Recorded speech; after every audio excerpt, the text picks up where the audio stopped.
This is the grade 3 math practice test for TNReady. This is question number 28 on this version of the test. The art club has 9 students. They have 90 markers to share equally. Which number sentence can be solved to find out how many markers each student will have? Now, the first thing that I'm going to do is look to see what reasonable answers I could possibly get. I have an art club has 9 students. There's 90 markers total. Which number sentence can be solved? How many markers each student will have? So, if I'm finding markers for each student and there are only 90 markers, anything that's going to give me a number over 90, so I'm going to do anything greater than 90 is not correct. So I'll put nope. So I can look down here, 9 plus something equals 90, that won't get me there. 9 times something equals 90, that's reasonable. 90 minus 9, that's not more. 90 times 9, no way. Multiplying any sort of whole number is going to give you, by anything that's a whole number, is going to give you a number larger than itself unless it's 1. So this is out. I can eliminate that immediately. Now I have to start thinking about, well, what am I going to do? Functionally, as in, like, if I'm in real life, I'm going to take the 90 markers and pass them out, which means I'm going to break them into parts. That's a key factor for division.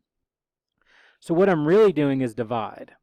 Now, you'll notice none of the things have anything to do with divide, so it just means that I need to do the division to figure out what number I'm looking for.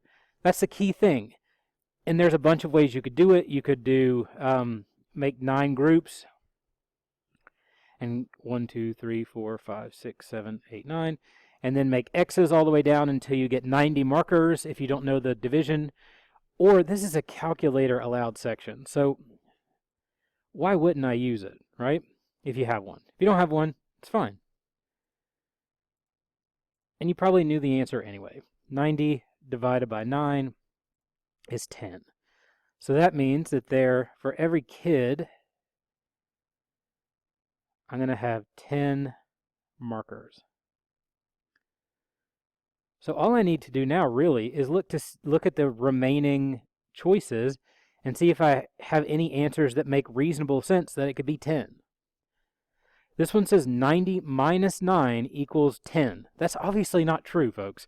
It's 19 minus 9 would give you 10, but 90 minus 9 equals 81, and you can check it in your calculator if you don't trust me, or you can just do it on paper, whatever. But there's no way that's 10. So that number doesn't fit. The next one is 9 plus 10 equals 90.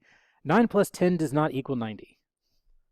I don't feel like I should have to go much deeper than that explanation. It just doesn't. Count them on your hands. So that's out. The only reasonable answer is 9 times 10 equals 90. So the answer to this one is P. So just a test. And you'll notice the original problem requires division. Our answer choice is the opposite of that in multiplication. So when you have these types of problems where they give you a theoretical amount, which is to say a fantasy amount that you don't know yet, try to figure out what that number is first and then just substitute it back into the problem. Now, if I'm smart, which I wasn't in one of my previous videos, if I choose P as the answer, I'm going to put that letter right here. That way, when I go back and try to put this all on my answer sheet, I'll know exactly which letter that I picked, because sometimes if you circle it in or whatever, you sort of forget what's there. So it's easy to put that letter there for me to be able to see. So I transfer my correct answer over to the answer sheet, because the worst thing ever is when you do all the work and then you miss it anyway just because you carried it over incorrectly and filled in the wrong bubble. Don't let the bubble keep you from making a good grade. Do the right things.